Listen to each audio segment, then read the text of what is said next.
po mga kalingap, ayan, sa mapagpalang araw po sa ating lahat. At welcome po sa aking YouTube channel, Maria Ligaya Vlog. At for today's vlog nga po, yun po, bibisitahin ko po si Queenie sa kanilang pagtitinda. Dahil yun nga, kailangan nga daw po na pambayad dun sa tour nila na ano po, darating na linggo, ngayong Martes. At yung allowance nga po niya, ganon. So, yun po, dahil kahapon po galing po kami sa clinic ni Ivan. Yun, sabi ko, ngayon naman pong araw, si Queenie naman yung bibisitahin ko. At huwag niyo po kalimutan mag-like and share mga kalingap. At huwag niyo rin po skip ang ads dahil dyan po tayo kumuha ng pantulong. So, tara po mga kalingap, samahan niyo po ako. Bisitahin po natin si Queenie. Let's go!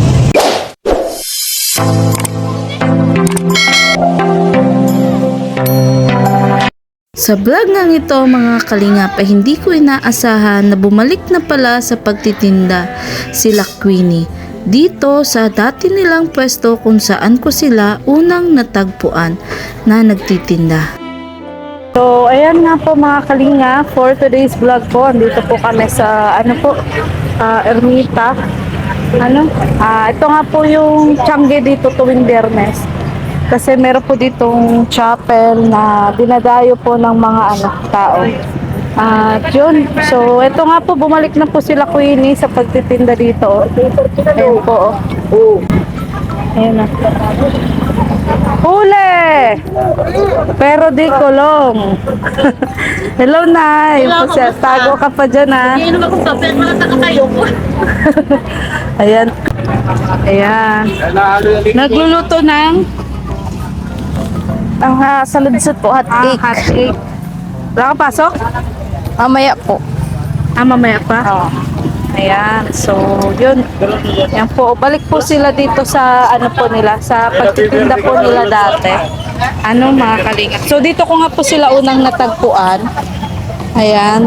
Bago ko po matulungan si Queenie, bago niya po makilala yung mga sponsor, yung nagpaparal sa kanya, dito ko po sila unang natagpuan, mga kalingap. At andito nga po si Nanay. Hello, Nay. Kumusta, Nay?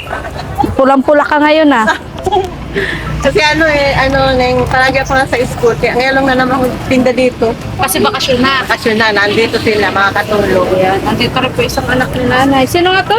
Cecil, kayo mga Ito si Cecil pala. Ito lagi kong binabanggit si Cecil. Hindi palagi nakikita. Ayan. So, ano ba, babe? Bakasyon ka na? Harap ka dun. Bakasyon ka na o ano? Hindi pa po. Hindi pa. Parang kalahati pa po ng April po. Hanggang kalahati pa po ng April ang pasok natin. Ay, paano yan ngayon? Friday. May pasok ka ba? Meron po. Ano oras? Mga 9:30 po. Plus, 9:30. Tapos, uwi ka pa? O, ganyan, yan ang suot mo? hindi na po. Ito na po. Hindi na kayo mag-uniform. Kaya nagligo na po ako kanina. Tapos nagbihis na po para mamaya po pag pupunta na, maano na lang po. Ito na, dala ko nga po yung bag ko. Yan yung bag mo. Dala ko na po yung Ay, bag. grabe. Sipag naman ni Queenie. Bago po pumasok sa school, tutulong daw po muna sa tawag dito, sa kanyang mama, sa pagtitinda. May tinda rin po silang palamig. Yan. Ito po yung mga paninda nila. Ano to, Nay? Sopas. Kaya, ito ay lugaw. At andun may pansit, may spaghetti, may kakanin. Tapos ito yung palamig. Buko juice. Buko juice ba yan, Be? Ano po? Mangga. Mangga? Tapos may gatas po. Okay. Gumawa din ako kasi niyan dati. Buko juice naman. Ayan. Sino Sampo. ano? Sige lang, pabilihan lang. So, yun po mga kalingap. Bakasyon na po kasi dati po si Nanay, nung may pasok, nagtitinda po doon sa Bactas Elementary School. Sa tuwing magre-recess po yung mga estudyante doon, mga teachers, sila Nanay po yung nagtitinda sa kantin. So ngayon po, bakasyon, dito na naman po sila. Balik po sila dito. Kaso dito po, tuwing Friday lang, sila na andito. Ayan. So matagal-tagal pa pala yung bakasyon mo. Opo, tagal po. Kumusta yung tour? Kailan ang tour? Tuloy na? Sa 31 po. Sa Martes po hanggang Miyerkules. Martes. Kaya sa Lunes po, kasama po ako dun sa sa mga laboratory po. So malaboratory ka pa sa Martes. Lunes po. Sa Lunes. Ayan, so yun, excited ka na ba sa tour mo? Opo, excited na. Tapos, madami-dami naman po ang magsaramo sa kaklase ko kahit po makali. Pero ano po, parang 8 lang ata. Yun, 8 po out of 40. Kasi po 8,000 po bagamat. Ayan, so yung dami po, ito po yung nakakamiss kila nanay. Dami pong kumakain, dami pong bumibili. So, yun, buti hindi ka natututungan, Queenie. Hindi naman Sa ano mo. Buti hindi nyo dito dinadala yung gasol. masyado po yung mabigat. Hala, di ba delikado yan? Katakot? Hindi po. Sure ka, ha? Katakot, oy. Sige na. Teka lang. Self-serving niya. Hala, tanggalin mo na yung puspuro, be. Nakakatakot, be. Ayun na, wala na. Ayan. O, be, isa daw nga sa kanya, be. Kayo to, Net. Gusto niyo? Oo. Ayan po. Di ka ba naiyak, Winnie? Na nagtitinda ka muna bago ka pumapasok? Hindi po. Sanay ka na. Lagi man po baga ako, dati pa po baga. Ano, Kaso matagal-tagal na hindi kayo bumalik dito. ay hindi, elementary pa po, alam baga. Elementary pa po ako noon, naglalako na po ako dun sa amin. Ay siya? Opo. Sa bagay, ano? Tama yan. Huwag mo ikahiya. Sino pa? Ikaw pa? Net, ubos mo yan, Net. Ubos mo yan. Mati na kayo.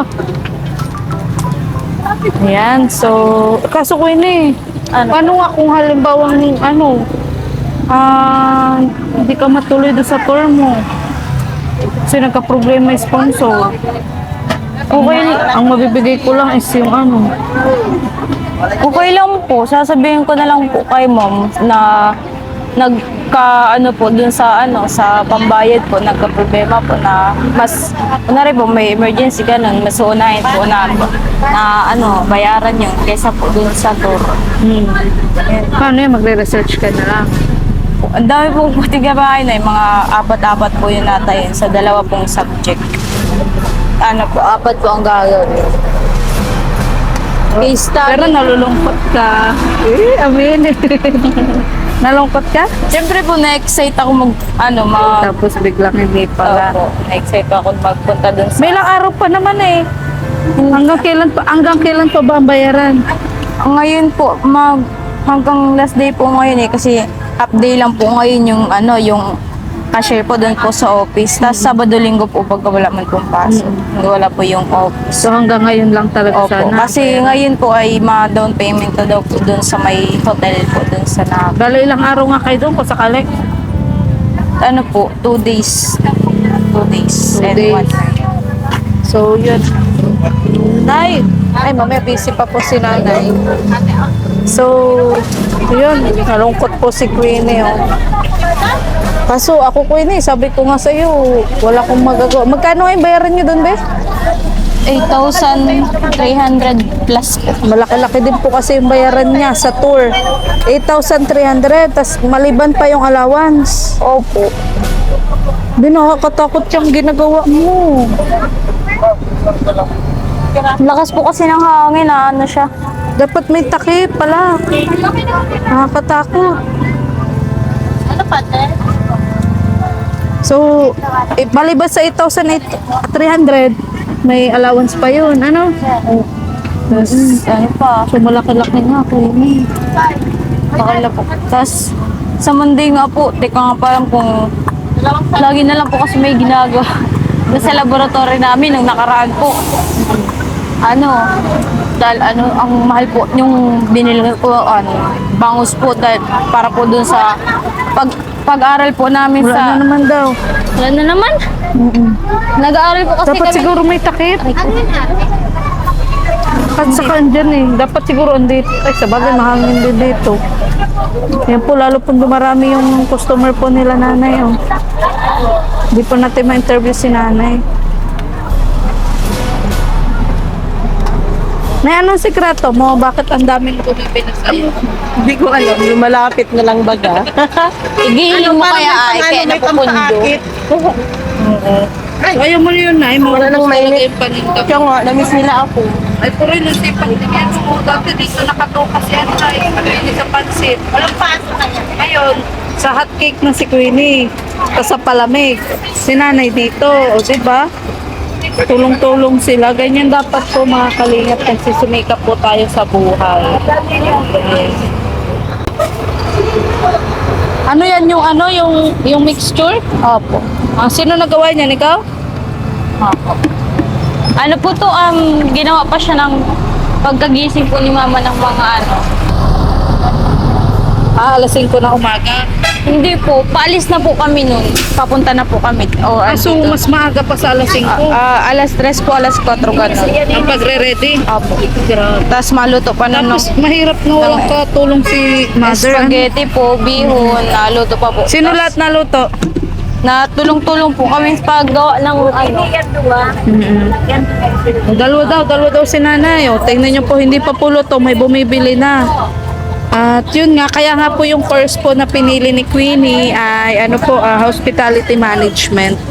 Kasi yun nga, mahilig nga po sila sa ganitong ano gawain, yung pagluto-luto, gano'n. Masarap.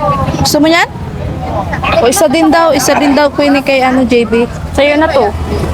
Net, gusto mo? Hot cake. Itong bagong luto. Nay, Kain na po kayo. ito, obay down si Lola. Ano po ito, nanay? Diba ako kay nanay kasi parang may gayuma yung ano niya, lumalapit yung mga customer. At daming customer. Pangatlo na po yung luto na ano na pansit. Opo. So, yun. Nay, paano yan? Mukhang hindi matutuloy yung tour nila, ano? I-extend po daw. Ha? I-extend. Extend. Extend na daw yun. Extend na yan? Hindi matutuloy? Nay, sige na, mag-assist ka muna. 50. Sorry, Queenie. Ginawa ko naman ang best ko. Okay lang po. Siyempre po, wala naman, hindi ko naman po control yung ano po baga. Kung magka-problema po dun sa sa pera. Pero, yun nalungkot si Queenie. Hindi, Queenie, bale, tawag dito. Tuloy pa rin yan. Ano ba, nay? Ano ka po, kain? Po? Sana makausap mo na sila.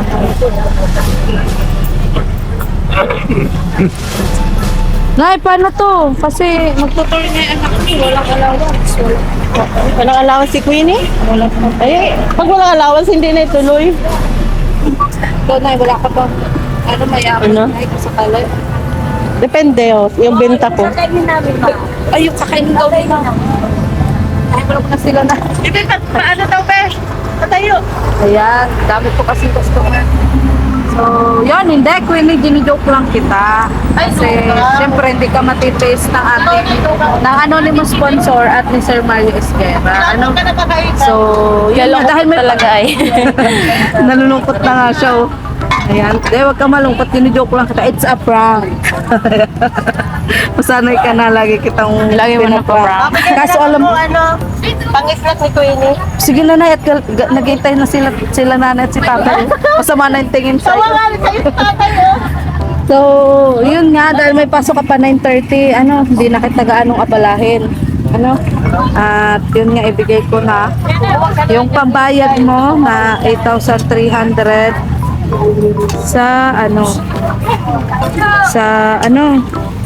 sa tour mo. So, ingatan mo, be, baka mawala pa to, be. 1, 2, 3, 4, 5, 6, 7, 8, 9. Macaroni.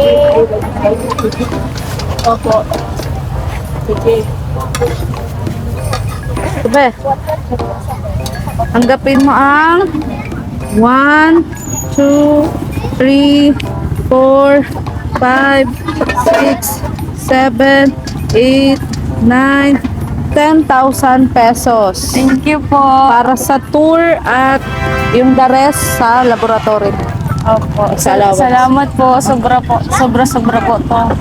10,000 na po to. Kasi, syempre po, kung sa tutusin po, talagang pampuhunan na po to. Pampuhunan na po to. Tapos, ayan, napunta po siya sa tour na. Magkano din pala, Ming? Sige, Bing. Ano, 10 po. Be, baka mawala pa, Be. Tago mo. Opo. Pag punta ko po sa school, bayad na po. Ibabayad ko na po. Nay, kaso, may pang-tour na nga si Queenie. Wala mang allowance. Bigyan ko na lang. Marami tayo dyan mga bariya. Nay, hindi aabutin yung bari sa Naga.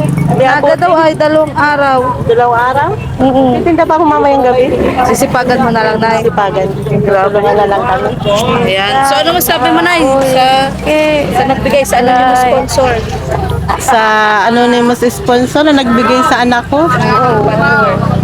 Salamat po, talagang mabuti sa inyo at napakaswerte ng anak ko at nasusunod yung gusto niya. At hindi ko man kaya sa kanyang ibigay.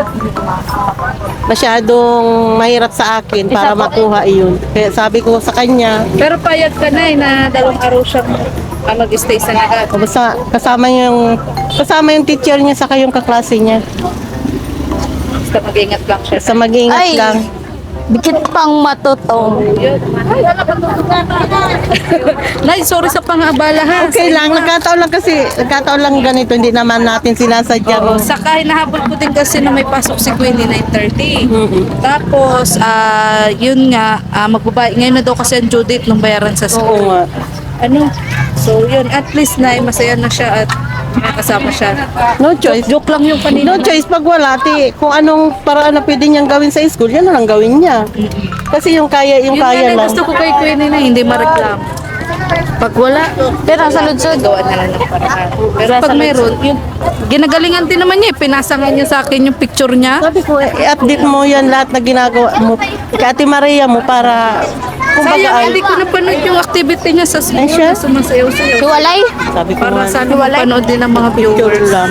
Yung ano sabi ko, nakasaya yan, yung kawait na palda. Nakaka-proud na kasi natututo na siya sa maraming tao. Hindi pa yan. Namit pa yan. Paghanap ng gato. Tapos ano na palang balita dun sa pag-iisda ni tatay? Ano man, saglit-saglit lang kami. Pag halimbawa, ngayon mahal. Mahirap magbili ng isda kasi mahal. Mahal ang bilihin. Na ano kami minsan dito sa ganito na kung ano-ano pagtinda sa basketballan. So kumbaga nay, niro-rolling nyo na din. Oo, ganun. Kung saan ang mabenta, doon. Kaysa malugi kayo. Oo. So, sa naman sponsor, wala namang problema yan. Wala Basta ang namang problema. mahalaga, Ang mahalaga na- tuloy-tuloy yung Oo. negosyo nyo. Yung kapital ko na andyan, yung pag halimbawa si Queenie, kailangan din niya ang pang-aralawan, sabigay din ako. Ayan, salamat nay. Kasi kailangan natin gawin yung hindi tayo palaging aasa. Oo, tama. Salamat din na sa pangunawa niyo sa pag-iintay. Ha? Oo. Sa akin, kasi minsan, sa dami na ng beneficiary ko, hindi ko kayang sabay-sabay. Ini-schedule ko talaga sila. Pero kapag alam ko urgent na, kagaya niya, nag-chat na, ito yung Maria, Yun. ko talaga. Marunong na siyang magsabi sa iyo, nahihiya yan dati. Ay, sabi ko na magsabi siya. Nahihiya. Kasi ako naman sabi ko sa kanya, kapag nagsabi siya sa akin na mayroon ako, sige. Pero kung wala din ako at wala din nag-sponsor, Oo. sabihin ko talaga sa kanya. Naintindihan ko yun. Oo. Oo. Ay, pasensya. Pero kung meron naman, meron din ako. Ay, once na magsabi siya, ay sige be, bukas gawan ka ng parang. Pero nabigay ka man kahit walang sponsor, nabigay ka din sa Ayun, kanya. tulad- Tulad ng allowance sa pamasahe, di ba? Nabigay ka man. Tulad Sa po wifi. baga nung masayaw po ako, naghahanap ako ng... Ayun nga pala. no? Opo, nung naghahanap po ako ng skirt po na mahaba at sa dait na sabi ko po, wala po akong mahanap dun sa palengke, dun sa ukay-ukay, yung mura lang po baga, yung 10, yung ganun na pang ukay-ukay. Tapos dun na may nakita po ako dun sa rainbow na dun sa rainbow na binilhan po natin baga ng dress ko noon. Mahal man po, di 500 po baga, di ko naman po kaya yun kasi ang parang allowance ko na yun ng 3 days ata po yun. Tapos yun, nag-chat po ako sa iyo na kung may hiraman po, tapos yun po nun kay Krista po, di Oh, ba? naisip ko nga sana kay Krista. Siyempre po, madami po baga yung interest po, baga na anak sabi ko, hindi po, naglaki po baga ka masyado, Oo. kaya Sexy si Krista eh. Sexy ka din naman, pero mas maliit si Krista. nag-ano na ako, O kaya sabi ko po sa kanya, sige, Gcash ko na lang, bumili ka na lang. Kaya yun po yung sinasabi ni nanay na may vlog sa wala, tumutulong po talaga ako kay Queenie. pagka umaga po, talaga nun ang kailangan na ay, kaya ano Ayun nga. po. Okay lang Kaya yun. salamat po talaga naman. At hindi lang yun. Hindi lang yun. Meron pa nga pinabibigay na Ay, meron pa po. allowance pa para sa tour mo. Thank you po. Para sa tour. Nay! Joke lang kita, Nay. May allowance din siya sa tour. Ay, wow! Allowance din siya sa tour. 1, 2, 3, 4. A total of 14,000 para sa tour, sa Grabe po. allowance at sa allowance mo dun sa Naga. Grabe po, sobra-sobra na po. Kung iniisip ko parang pwede na po yung 500 doon or 100 po baga kasi po may service na. Ngayon po, nakatanggap po ako ng 14K, tas kasama na po yung sobrang swerte ko po kasi may mga sponsor po na nagbibigay. Galing yan kay Sir Marius Guerra. Yung sa tour mo, tapos yung the rest nun, galing sa anonymous sponsor, pang allowance mo sa school. So, tapos yan, allowance mo doon sa pag-tour mo. Queenie, ang payo ko sa iyo ha, pag hindi kailangan bilhin, hindi bilhin. Kung pwede kung sobra-sobra yung pera mo, iipon mo. Para pag, halimbawa, wala pa si Ate Maria, meron kang pansamantalang gagastusin. Ano, kasi hindi ko rin napapromise na weekly po na pupuntahan Oo, ko yun, siya. tama. May time kasi na pupunta kami kung saan-saan. Tapos yun, lalo na ngayon ay may nadagdag na naman akong beneficiary na may sakit. Si Ivan. Naalala mo ba si Ivan ay? Kano yan? Si Ivan ay yung binablog ko pa na lalaking binatilyo. Hindi mo tatanda, pero nakita mo na yan. Nag-dyan dito sa Matnog. Ay, may time. Ano puti? Ay, magbayad. Ayan, so yun po, maraming salamat po sa anonymous sponsor kay Sir Marius Guerra. At walang sawa pong nanonood ng ating vlog. Sa nagla-like and share, maraming salamat po. Sa mga nutritioners na talaga nakasupport po sa atin, maraming salamat po. Sa lahat po na nag-share ng blessings. Sa anonymous sponsor kay Sir Marius Guerra, kay Tita Evelyn from Italy, kay Tequila Ram, kay Ate Melgo, kay Tita Jo Bayer, kay Mami Beth from Zamboanga. Yan po yung mga nag-sponsor po nung nakaraan, kay La Janela, kay Ivan, kay Tita Jo from Hong Kong. Maraming salamat po. At sana mas dumami pa po ang makapansin po sa akin mga beneficiary dahil talagang ang mga beneficiary ko po ay napaka-deserving. Bukod po sa yung iba talented, matalino, ganyan, yun, meron din po na talagang masisipag, matsyatsaga, kagaya po ni Queenie. Ayun, na talagang ginagawa po yung best niya. Hindi lang po sa pagiging mabuting anak, pagtulong sa magulang, kundi pati sa school. Na yun, talagang ginagawa niya yung best niya. So, congrats Queenie, naka 1 year na tayo. May 3 years pa po na pag-aaral. Yay! Tapos na po. Yes. Oo. So, yun. Basta, tuloy-tuloy lang. Andito lang si Ate Ligaya, At, yun, walita mo ako. Sa sunod na vlog ko sa'yo, chat mo ako kung kailan ngayon tour mo? Sa Martes po. Martes, ganyan. So, after ng tour mo, chat mo ako kung pwede kita ma-vlog, iba-vlog kita ulit, ha? Oo. So, yun. Thank you po. Maraming salamat po. Sana patuloy lang po natin suportahan Kuya Val Santos Matubang at vlog Kalingap Rob, Kalingap Tata, Kalingap Mikoy, Kalingap Prince. Truly, Maria Ligaya Vlog. Ang babaeng kahit may problema, pero maligaya. Bye-bye. Ayun. Yun nga po, papasok na daw po mga Kalingap si Queenie. Ayan. Ano po, mabiyahe pa po, tas ang pasok po 9:30. Ayan, sige. Mapunta na ako. Tapos wala po lutuin yung hot cake. O, sige be, o ingat be ha. Ibayad mo na yung pambayad mo. Ha? Tapos send ko na lang po sa iyo yung yung resibo. Oo. O, sige, sige. Thank you po. Ayan, so ingat ka be. O, sa jeep, magsuklay ka na lang din. Oo, at gulo-gulo na yung buhok mo. Ha? Ingatan mo yung pera mo. Oo, sige Nay. Nay, malis na daw siya. Oo, ayun. So, yun po mga kalingap. Sumakay na po si Queenie ng multicab